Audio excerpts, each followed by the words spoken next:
Welcome to the Got Any Cows podcast. If you want to learn all you can about the beef cattle industry, this is the podcast for you. My name is Seth Christensen.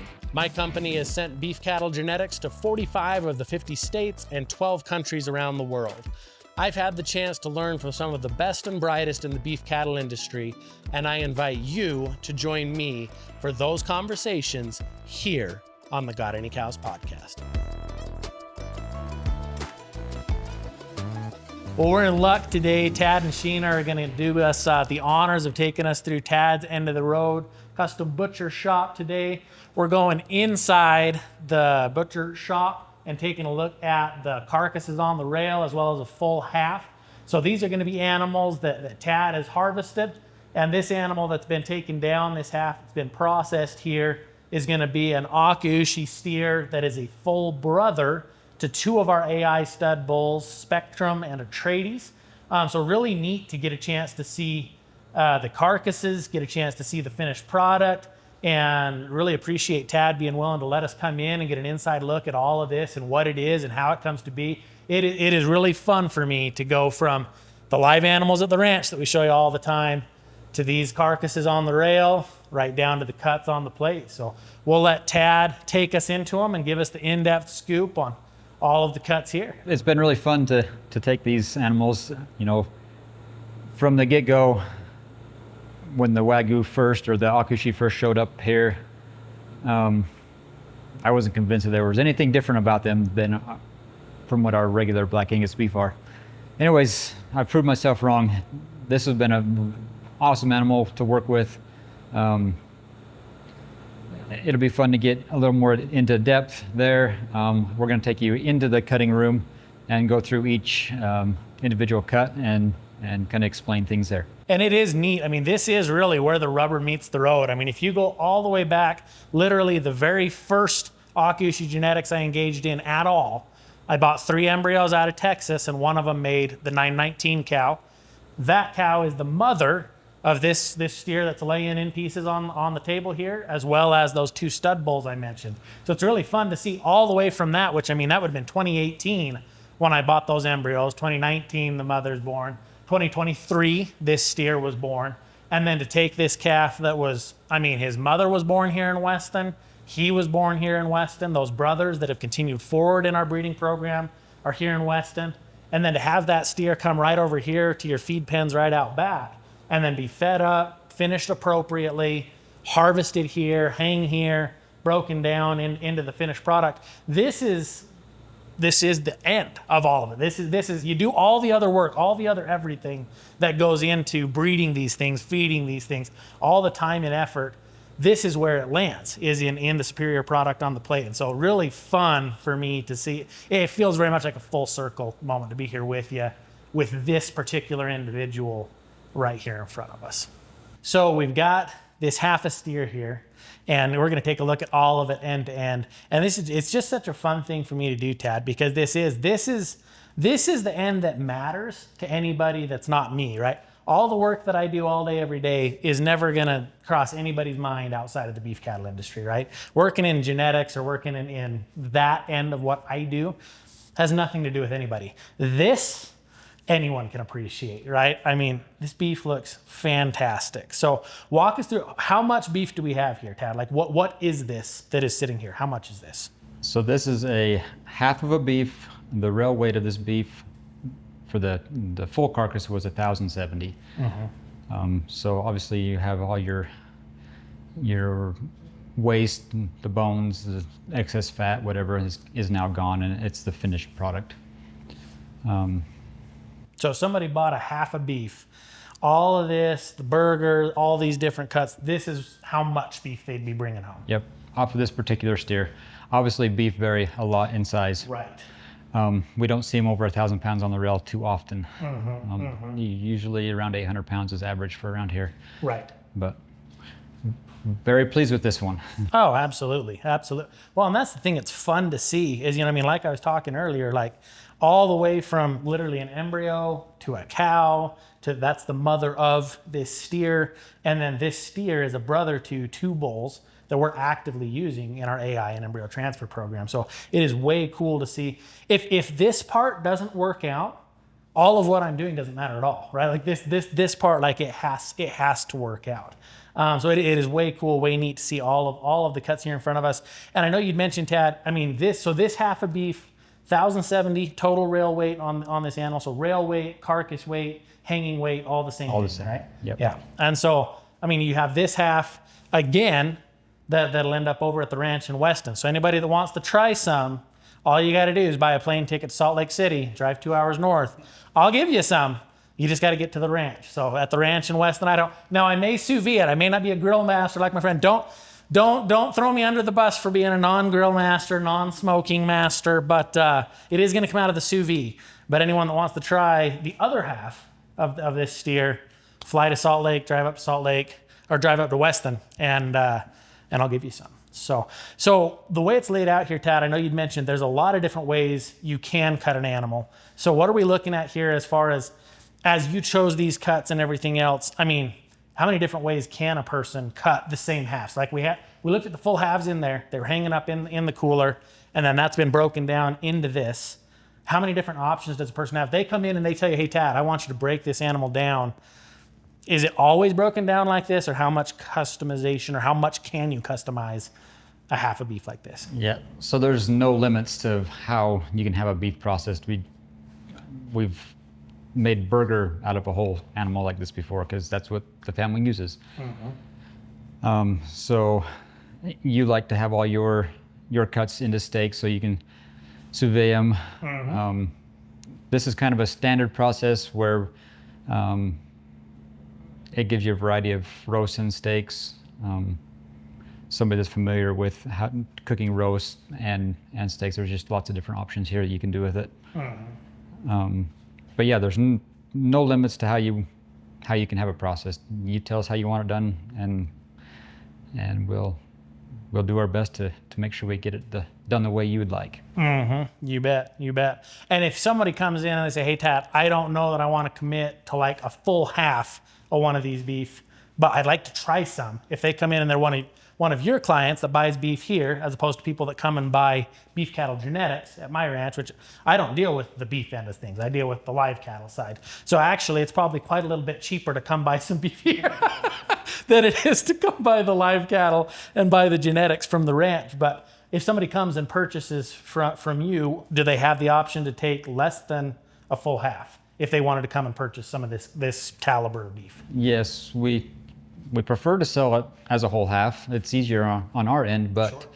Obviously it's a lot of money to jump into. Sure. And especially not knowing if it's really what you want. So yeah, we do have other options.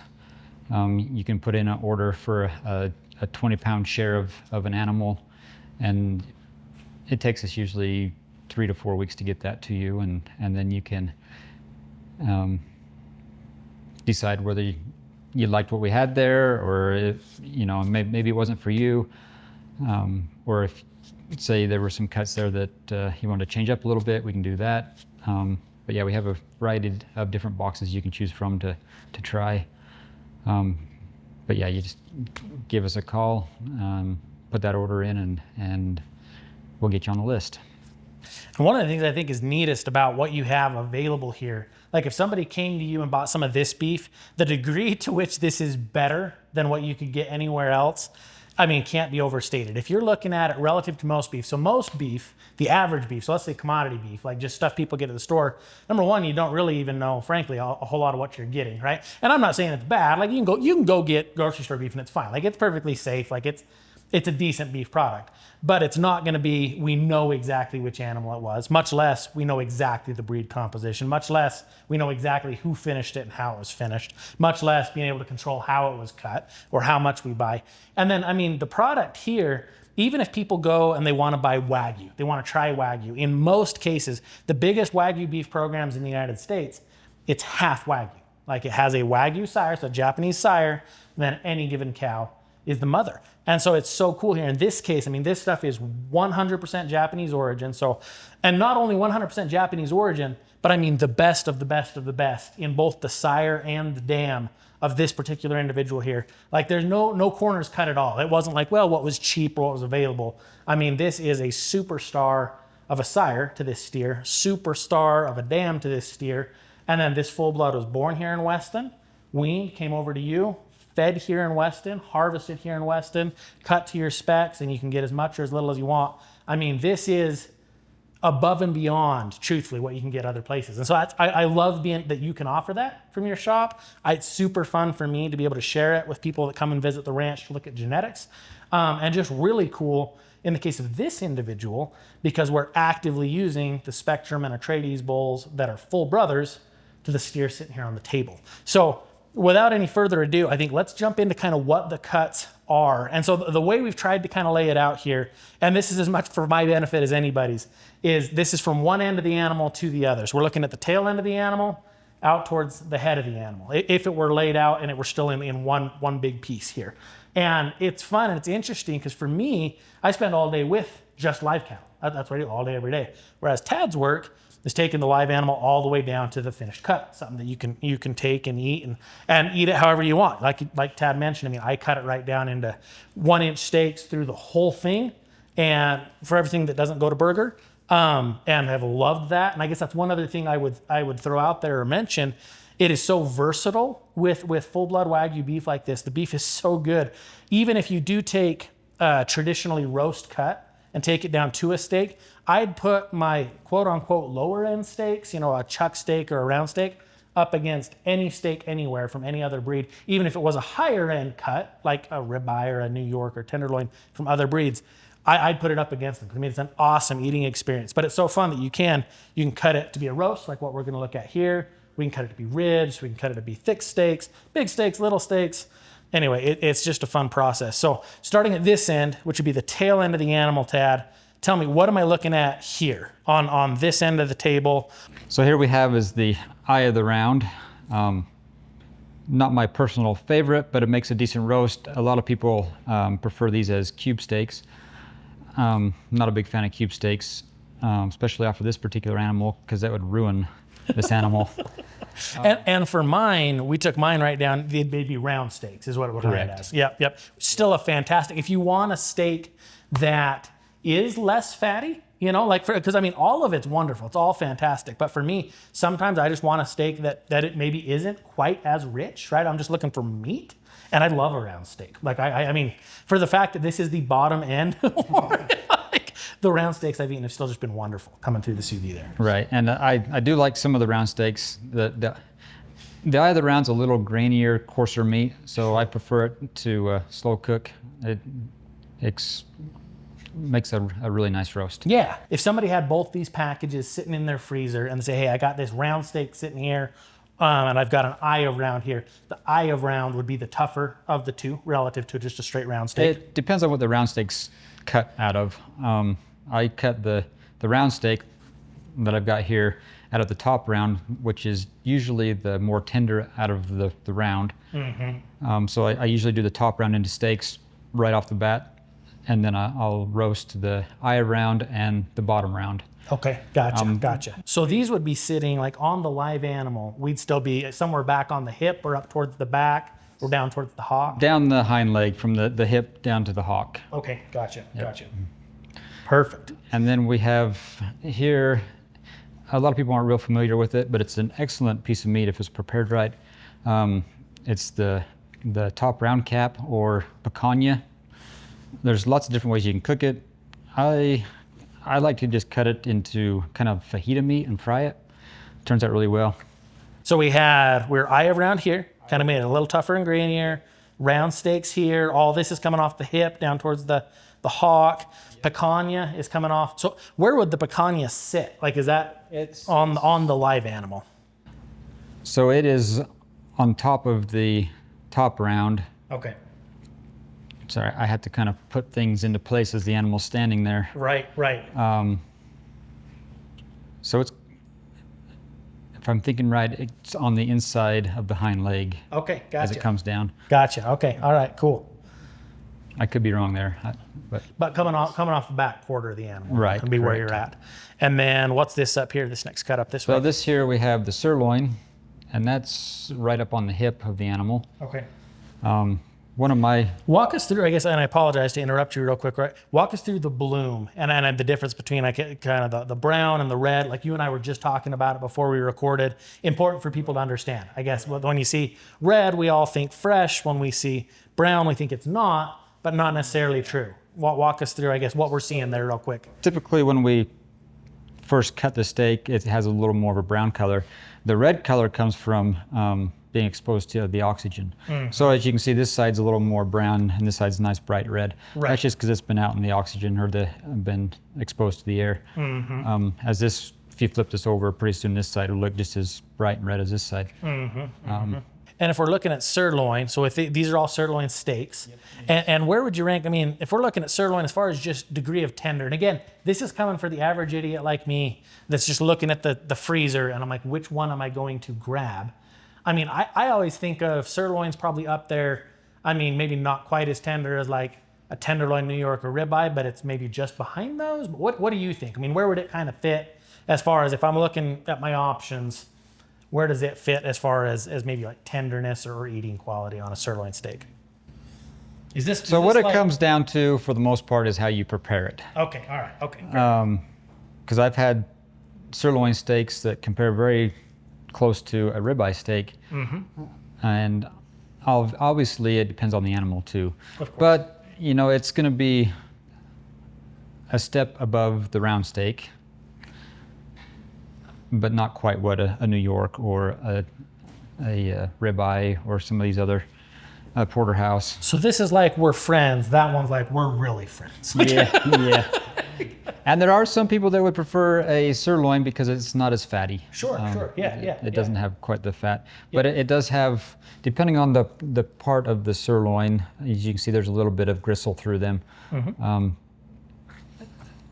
So there is some of that, and it doesn't mean it's a bad steak, but there is a little bit of that there that you have to trim off or whatever. Yeah. Yep. What are we looking at up above the sirloin there? So now we've got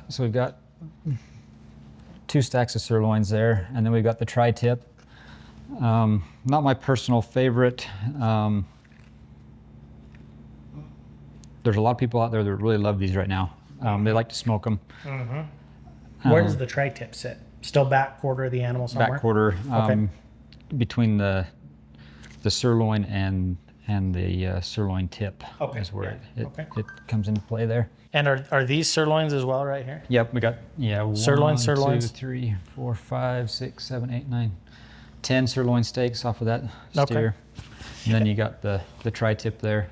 And the tri-tip, what do you recommend for a cooking method? I mean, given we all know that no matter what it is, I'm going to sous vide all of it. But that's because I'm a weirdo. What do normal people do with the tri-tip? To smoke them is the big thing. Smoke them is the Yeah. thing. Okay.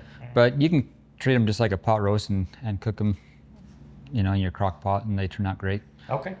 And then we have the sirloin cap. A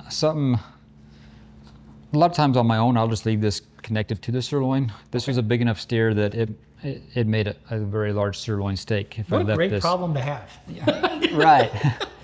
we Oh, process. darn, our steaks are too big. So one thing about it, you can make them smaller, but you can't make them bigger. But it's an excellent. So yeah, it typically has more marbling in it than the regular sirloin. Right. And this was sirloin cap? The cap off of the top of the sirloin there. Okay, yep. It's pretty similar to the tri-tip. You can smoke them up. You can sometimes treat them a little bit like picanha. They're a little thicker than the picanha. Looks pretty. But it's an excellent, very versatile. You can roast it. You can kind of treat it somewhat like a miniature prime rib if you'd like. They're really good because they got good marbling. So lots of different ways you can cook that. And that's why I like to leave some of these pieces as roasts, because when I'm cutting it, sometimes I don't know what I got on the menu for dinner. I might want to just quick cook this, leave it fairly rare and slice it. Great that way. I might want to put it in the slow cooker and let it cook all day. I might want to slice it up, make fajitas out of it. There's lots of different things you can do. And the beauty of the thing I have loved about when I look at eating Akaushi steak, I mean, it's all my family eats. It's all we feed to friends. It's all we feed to people that visit the ranch. There's no matter what cut it is. I mean, we're literally for my half of this same steer, it's all in 1-inch steaks straight through, and it's all getting cooked in the sous vide, 140 degrees, anywhere from 2 hours clear on up to, I mean, we've had it in there for 24, 48. We've done 72 just for kicks and giggles. We've tried a whole series of cook times. There has never been one come out that wasn't good. You know, and that's one of the things I so appreciate about Akaushi beef is even some of these lesser cuts can still absolutely stack up with that. There's only so many. I mean, we've got this little stack of gorgeous ribeyes over here, but there's only so many of those, right? And there's all these other cuts that a lot of times a guy might think, well, you know, it's going to be a roast, which is fine. Like there's people that love to do that, or that it might just need to be burger. But literally, we're taking a steak, a 1-inch steak, everywhere we can possibly take a 1-inch steak, and even going literally, I mean, caveman level simple of like all 1-inch steaks, all sous vide at 140. You can't ruin it. Like it's awesome. Like all of it's so good. So anyway, I guess just to a testament to the quality of the beef there, you know. And like you mentioned, I mean, the fat melting point on this steer is so low. Like you can already start to see some of that glisten, you know, across all this, because even just here at room temperature, coming out of the cooler behind us and coming out here to show the beef, it starts to melt. That fat does, and it just anyway, and just such a tender beef. And anyway, I can't say enough good about it. Like we're completely ruined now. Like I can't eat anything else. Right. You know?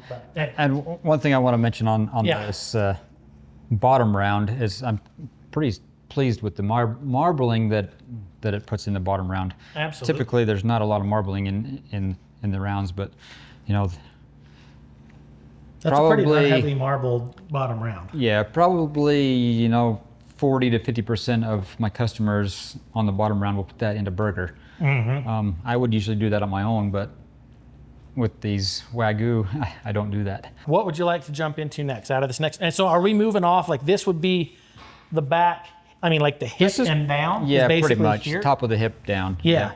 And then if we we'll start coming forward, we're into the rib? Forward to the, no, not necessarily the rib, but you're gonna be in your loin section. Okay. So you'll have the tenderloin. Yeah. And that's just a small portion of the tenderloin. The rest of the tenderloin is still attached to the T-bone or the porterhouse. Mm-hmm.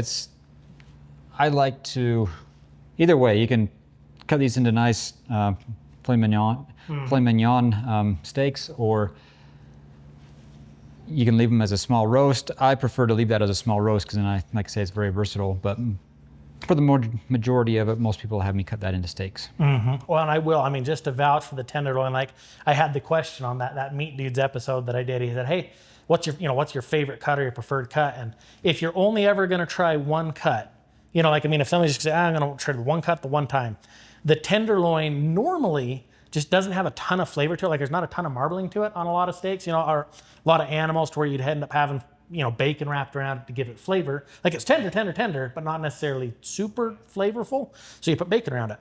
But the beauty of these off these full blood Akaushi, I mean, heavily marbled, super flavorful, wildly tender. The only problem with if somebody says, "Hey, that's the only one I ever try," everything else is tough by comparison. I mean, it's just wildly tender on a full blood Akaushi tenderloin. But my kids are so spoiled. I mean, they'll request, you know, the full blood Akaushi tenderloin. Like that's what they want, and I love having it. We'll cut them all into just those tenderloin steaks, and just wow. Wow. Yep. Anyway, there's my 2 cents on the tenderloin steaks. On the tenderloin, like you said, it's not real flavorful. It's not my go-to steak, but still a very good steak. If I wanted to take this steer and just take one cut and try it to see if I would want to purchase this steer, I would probably pick a sirloin. Okay. It's definitely not the best steak of the steer, but if that sirloin is good, you know the rest of the steer is going to be great. Right. Okay, yeah, good way to gauge it for sure. Whereas you can get a tenderloin, and it's normally going to be tender on almost all animals, but it's not going to judge the rest of the animal very well. Right. Well, and if you will, I say kind of walk us through so that do we have T-bones and porterhouses, or do we have just so they're porterhouses? typically the same kind of the same cut. Porterhouse has a little bigger loin section on the short loin and the tenderloin. Okay. So porterhouse, and this is where we get into the T-bone, where it has a lot smaller tenderloin piece. Okay. But it all kind of comes from the same section. I actually prefer the smaller T-bone. It's more the center cut of the loin. Mm-hmm. If you get down here, you can Look see. at the marbling on those. It's just See, they're right. They're very, very well marbled. Uh-huh. And I don't know if the camera can see, but there's a lot less gristle to this one than there is this one. Sure. This- Right. This steak looks very appetizing. You know. Oh, for sure. Yeah. Look great sitting on the grill. But this one's going to be a little more tender. Not quite as much gristle to go through. So if they're left together, it's either a T-bone or a porterhouse. If we take them apart, would we be a New York and a tenderloin? Is what? Yeah. So like on mine that we cut, we end up with New Yorks and tenderloins. Yeah. On this half, it is cut with the two together as either a T-bone. Yeah, or and I do have a few New Yorks here. These would come off of, if we were to keep cutting this into steaks off of this short loin, these come from here where there was no tenderloin at all attached. Right. So I just made those boneless into New Yorks. And I could have done a few more of those, but I hate to waste that small piece of the tenderloin there. So we made look these. how pretty those are. All of those. I mean, just These are wow. pretty close to the ribeye there, so they compare pretty close to the ribeye. And and it's interesting because I mean everyone will have a little bit of a different take on like, well, I like this cut or I like that cut, and that's why, like you mentioned, I mean, you do it, it's fully customizable. Like you'll cut it different for your half, different for my half, different for each client, because everyone has different preferences on what they like, what they don't, and how to cook it and stuff. But it's so much fun for me looking at like even the New York and the ribeye. So ribeye is kind of the quintessential, everyone wants to see it, and it is just gorgeous. But like for me, because you do end up having, you got kind of some of that fat that runs right up through the middle of a ribeye and things like that that you kind of trim around when you eat it. I really, really like a New York. New York's one of my very favorites, just because that fat cleans off easy right off the edge, and then I can just take it, slice it right into, and it just, whew, man, I really like sitting and looking at these. I'm like, we could eat a lot of this. We will. You eat this half, I'll eat the other half. We can get the grill going. Yeah. We just as well. We just can't boil it. No. Right. Just can't sous vide it. In my defense, I don't actually boil my beef. I sous vide it. Not saying, but anyway, another conversation. Hasn't explained the difference yet, but I'll figure that one out. Anywho, yeah. So, but yeah, gorgeous steaks. I mean, across the board.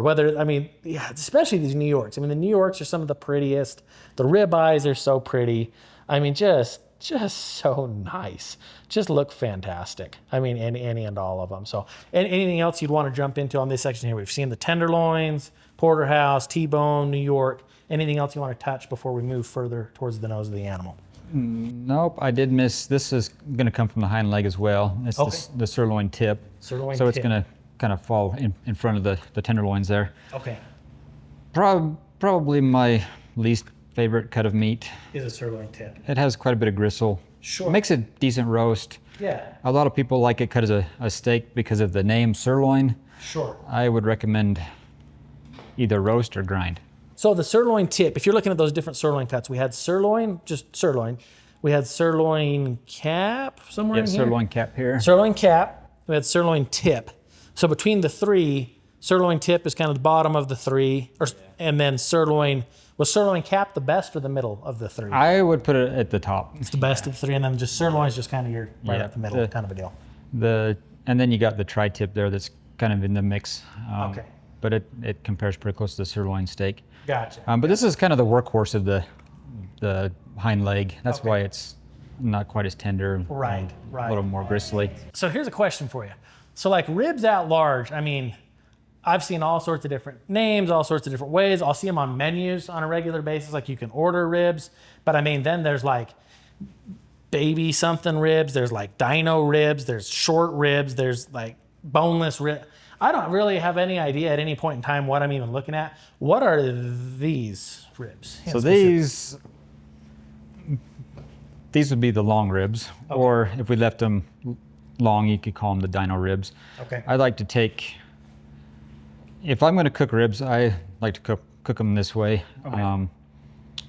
But like you said, there's lots of different names and ways to prepare ribs. Mm-hmm. I don't usually.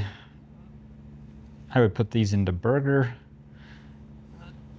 The reason I've kept these ribs is I wouldn't say it's a problem with this breed of animal because the burger is excellent. Oh, it's fantastic. Very So flavorful, tasty, good. So juicy. But I wanted to keep it a little bit leaner. Sure. And Yeah. and the ribs have a lot of fat. So you know, usually on a regular beef, we put the rib meat in there to add fat. Right. So I didn't put the rib meat in there to hold some fat back. Sure. There's some people that are familiar with burnt ends. These make excellent burnt ends. Okay. You can leave the bones in. You can make them boneless, cut them out, cut them into little pieces, barbecue them, and they're excellent. Okay. The short ribs are the more popular rib that you cut from a beef. They have a little more meat to them, not quite as fatty. Sure. Typically, that's the only ribs we would keep off the beef. Okay. But yeah, not necessarily my favorite cut off of a beef either. But so I should say surprising. But on the Really last heavily marbled. Pretty. the last steer we processed, my one boy, he's 13. Anyways, he's a great butcher, and he couldn't take putting that nice marbled meat into the hamburger. So he took him a little piece there, and he says, "Dad, I'm going to fry that," and it was as good as a ribeye. Yep. I mean, I love to see it. I mean, just the degree of marbling there, and it's just really pretty. Looks really, really good. Yep. Really, really pretty. So, and this would be, so now we've gone from the hip of the animal up into the loin of the animal. Now we're up into the actual ribs themselves. So, I mean, we'd be up into the front half, but not quite all the way to the shoulder Yep. or anything like that yet. What are these in front of the ribs? Yeah, so these are going to move back a little bit, kind of in the skirt area, Okay. flank area. We have right. the flank steak. Okay. Great cut of meat, not my go-to, but it is. There's lots of different ways you can prepare it to make it excellent. Typically, there's very little fat in a flank steak, but this one is marbled quite nice. I don't know if the camera can see it, but it has pretty heavy grain, and that's what makes it a little stringy. If you take and slice it crossways, fairly thin, and fry it, makes great fajita meat. But you want to cut it across the grain and fairly thin, otherwise it's stringy and you get a mouthful every time you take a bite of your fajita. Yep. Then what was underneath the flank steak right there? So Or was that a flank or a skirt? This was the flank. That was a flank. Okay. Yep, we'll get to this one here in a minute. What's Okay, sure. You bet. we have the skirt steak now. Okay. Similar to the flank steak, I prefer it over the flank. It has a lot of marbling, not quite as coarse grain. Lots of different ways you can prepare that as well. So relative to some of these other steaks or more common steaks, like there's not very many skirt steaks, flank steaks, etc. But all of them are going to kind of be a little bit the same as far as they're going to have a little more of that grain to them. I mean, well marbled, at least off of this animal. I mean, they look really good that way, but it is a heavier grain, coarser grain on those. And everything in that stack, they're all going to be either skirt or flank or something like under that. Yeah, so these ones are all, there's an inside skirt and an outside skirt. Okay. I got all those in the same pile. Sure. And then there is only one flank steak off of a half, and that's it right there. Gotcha. Okay, all right. So Perfect. if you're somebody that has a family that uses lots of hamburger, I'd recommend that all goes into ground beef. Okay. Makes excellent ground beef. Okay. And then you were asking about this stack here. This is part of the chuck. It's not necessarily the chuck eye, but it's the part of the chuck closest to the ribeye. As you can see, the chuck eye is there in the bottom. As I just cut some steaks off of that end of the chuck. That's where I prefer to get my chuck steaks from. It's the more tender, more flavorful end of the chuck. And they are so good. I mean, the chuck steaks, for the fact that it's like theoretically, technically, like it's supposed to be in a roast or whatever else, or this isn't the high end of steaks. Like, man alive, I am having a hard time not saying I mean, chuck steak honestly is one of my very favorite cuts at this point. And it's supposed to be, this is like, well, I don't know how advisable this is or isn't to cut it into a steak. You know what I mean? And like, they're awesome. I mean, you look at the degree of marbling in there. That is heavily marbled beef. And you cook it a little longer, you know, break some things down in there. And yeah, they come out awesome. They do have a little more connective tissues. So Sure. that makes them, time is what chuck steak or roast They meat is. love the sous vide. How's that? Yeah, they. Yeah. Just like Payne's tat every time I say like, I'm gonna throw it in the sous vide. Crock pot. Crock pot. All right. So It even goes well on a smoker too. Okay. With the chuck, it's all about giving it plenty of time to Give it break down those tissues yeah. but very flavorful. That's where it gets all the flavors from all the different connective tissues there. Okay. Yep. And so we're coming along out towards this end of the table. What cut do you want to dive into next? What are we looking So at? let's go ahead and go to the ribeye here. Ribeye. Very pretty steak. Oh, they're gorgeous. They're so pretty. Very well marbled. Yeah. It looks so good. There is a end of the ribeye that's better than the other. You know, most of the time you'd never know the difference, but I prefer on a ribeye to get the end that has this bigger cap here. Okay. That's the more flavorful, tender end of the ribeye. Mm-hmm. Whereas we move down to this end, it doesn't have that. And that's going to move closer into the chuck. Okay. Yep. But They're just so pretty. anyways, Heavy I'm marble. quite positive there wouldn't be a bad ribeye steak in that pile. I wouldn't complain to have any of those. Right. So Perfect. So those are the ribeyes, and awesome steaks, fantastic steaks. And like I said, I mean, for me, those are what everyone always wants to see. It's what it's one of the most common pieces of our marketing materials. It's the quintessential king of steaks, you know, a ribeye, right? You know, and I like it. I mean, they're very, very, very good, but it is not my number one pick. I think why it's very popular is it's a fairly easy cut to cook. Mm-hmm. It's got lots of fat, so you can't overcook it. Yeah. Or if you do overcook it, it's still tender, still moist. Yep. So it's pretty easy cut of meat to cook and utilize. Okay. And a prime rib roast is great too, but So a prime rib is just a string of ribeyes stuck together, right? Yep. Same. Yep. Prime rib, ribeye, same thing. yep. Different. To make a good prime rib, you know, it's a little more time consuming, a little tougher to cook than just a steak. And if a client calls up and orders their half cut a certain way, they can have a prime rib or ribeyes. They can't Yep. have prime rib and ribeyes. Well, no, we can, depending on the size of the beef, like this one, it would have been pretty easy to do half and half. Sure. We Do do get one some prime rib that's half of it, and the Yeah, other's yeah, sliced and we into do that steaks. quite often. Yeah. Okay. So, Awesome. and then we do have some customers that cut their ribeyes thick enough that you could call them a roast. Okay. Yeah. So you get up there 2 inches thick. Great steak, but there's a lot of meat there to eat when you put that on your plate. Right. Well, and that is one thing I've noticed too with the Akaushi. I mean, for better or for worse, it is a richer steak. And so if somebody says, hey, you know, I just want to eat a massive amount of red meat and, you know, not run out of space to put it or run out of appetite, well, you know, it's going to get pretty rich pretty fast because the flavor, I mean, it's heavily marbled.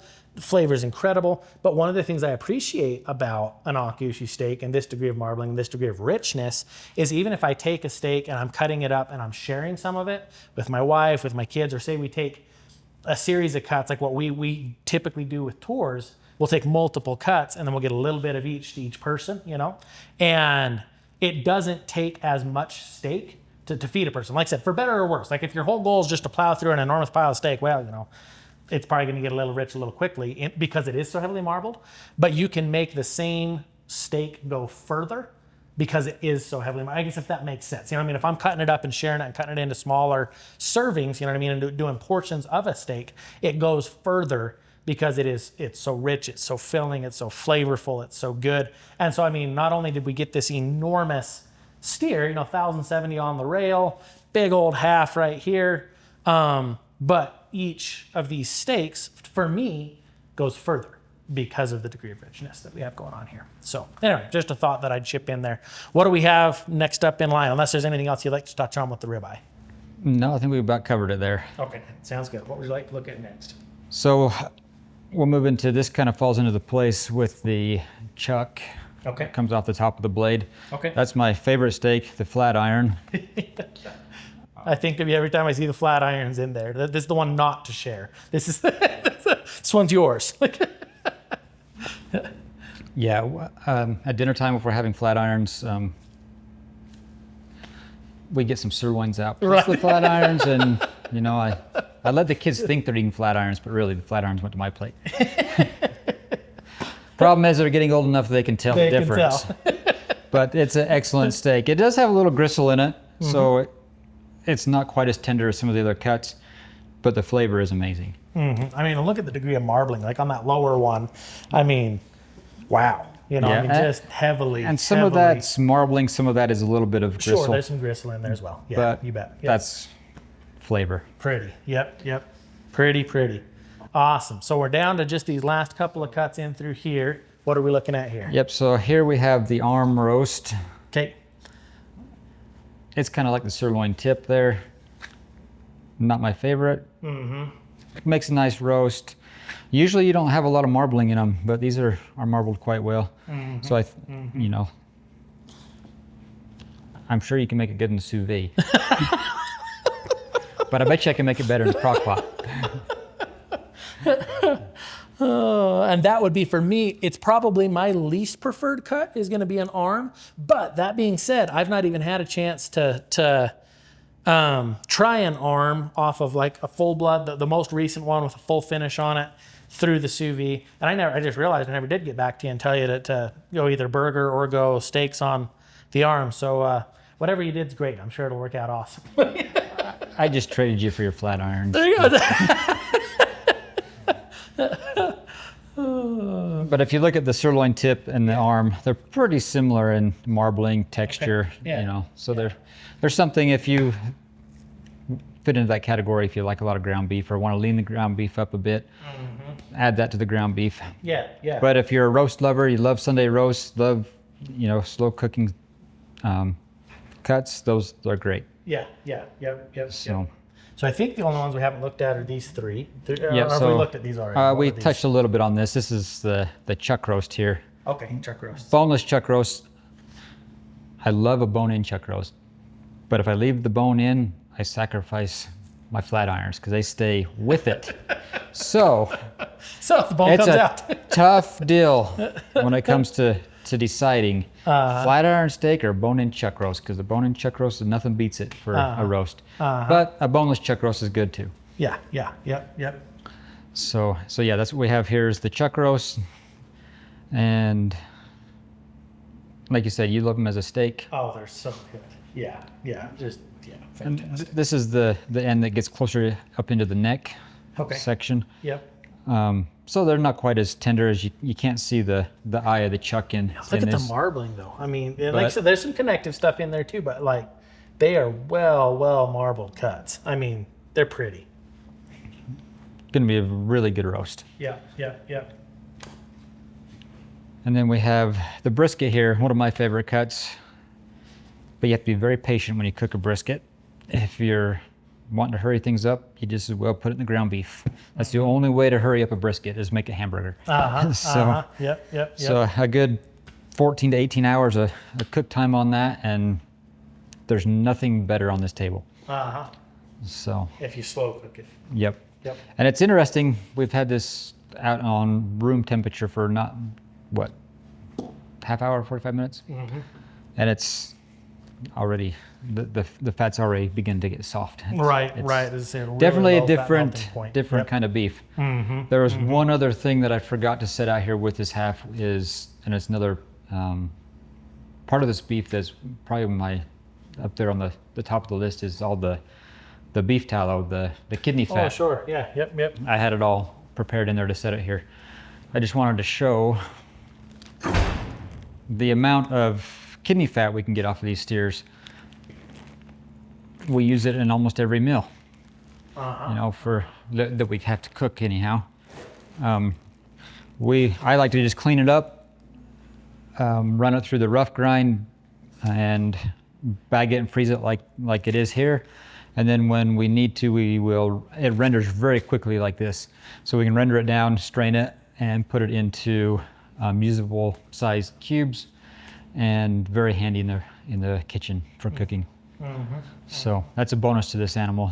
Other steers have lots of kidney fat too, but not the quality of that. Right. And that's one of the things that is so unique about these. Like we talk about, the beef is tender, the fat melting point is low, the amount of marbling is high, the beef is rich, the beef is flavorful. The burger's fantastic, ruining it. You know what I mean? As far as the burger, any and all of it, you go to eat an Akaushi and it is so hard to go back, for me. But then I look in, like you said, with the tallow and the different things you can do. But you can get, for me, not only was this steer big, this steer was heavy, so there's a large total amount of pay weight, but this steer is going to go a long ways because there's a lot of this that's worth having as cuts, as opposed to saying like, well, a lot of this just needed to go to the grind because it wasn't worth having as cuts. So we got lots of cuts, even going all the way to steaks. Which isn't we've got steaks and roasts here, right? Great chunk of options, right? Or even additional steaks.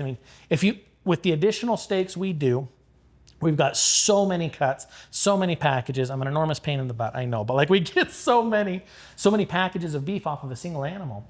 And then because it is so rich, it goes so far in feeding a group. If I'm cutting it and it's not necessarily a steak per plate, it's a chunk of different cuts and things, it just goes so far, and you can just do so much with it. So the same steer, if it were, maybe not an Akaushi or not finished as well or not prepared as well, you don't get as much pay weight, you don't get as many cuts, and the cuts don't go as far. You don't get as much tallow, you don't get the quality of the tallow, the quality of the beef. So I guess for me, it's just one of those I look at, it takes so much time and effort and money to feed these things, and especially to finish them appropriately, and then to spend the time and effort and money to get them harvested, processed, prepared. You just as well start with all the quality, all the work that I do on the genetics end makes it worth putting in all the time and effort and feeding money to put the best set of cuts in front of you, or the best beef in front of you. Or if you really want something, this is a feature for a celebration, take a look at one of your $20, or not $20, wrong word, 20 pound, one of your 20 pound beef boxes, and look at one of those as far as just something that this is the best of the best of the best, because you can't get this degree of quality elsewhere, because they're going to be half bloods, and you're not going to have as much information. It just isn't going to be the same product. This stuff, there's nothing about it that we don't know between you and I. Everything about this animal is controlled right here in Western Idaho, which I think is really good. Seth had this steer board on his place. I received it at I believe right around 700 pounds. Took it from there, and from that time he dropped it off till here. This animal has not left this property. It didn't have the stress of being hauled to a facilities to be processed. It moved right from its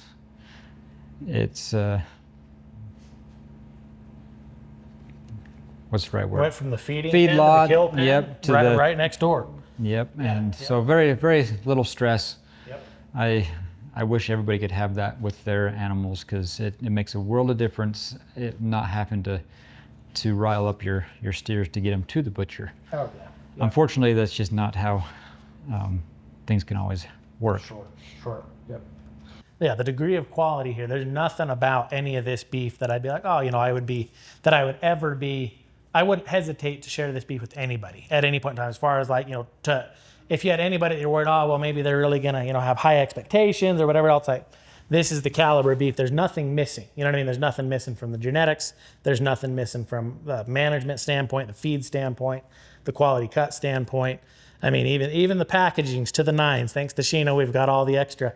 We even know literally exactly which animal every package of burger came off of. And each one of these packages will be the same. And that's, anyway, just neat, to know as much. I don't think there's beef anywhere that you'd say we know more about it than what we know about the beef on. And this, DNA verified, registered, embryo transfer calf. It's all to the nines. So. Yeah, that's one thing about these animals. When you receive your packages, the ground beef, we've already ground it and packaged it. every package will have this sticker on it that has an identification number on it that me myself don't know everything about the animal other than from when it got dropped off here. But if you want to learn everything about this particular animal, give Seth a call. Yep. Give him the number that's on the package. Yep. And he will give you a good half hour or so of the history of this animal. Yeah, and it's DNA verified with the American Wagyu Association as being 100% Japanese origin. I mean, there's not any of this that you say, well, you know, it's kind of this or it's kind of that, or we think it's more or less about this. Like it is, there's nothing unknown about any of this. I mean, this is as good as it gets anywhere, period, end of story. Like that's a cool table full of beef right there.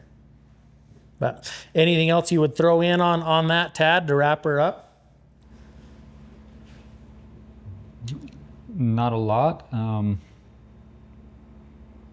would recommend if you have any interest in wanting to try Wagyu, give us a call. It'll be the best thing you ever done.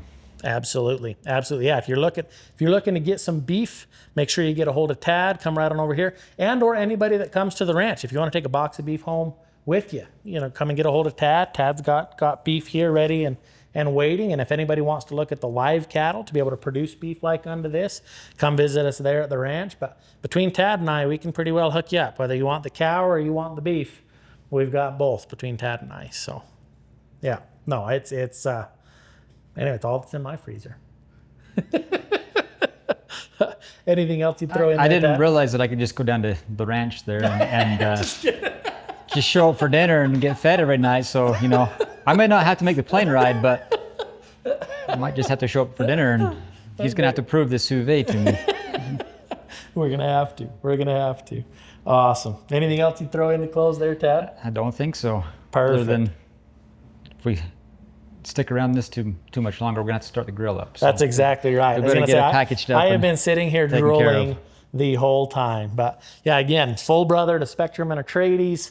Bred, calved, raised, fed, finished, harvested, processed right here in Western Idaho. Appreciate everybody taking the time to listen to this and take a look at this beef.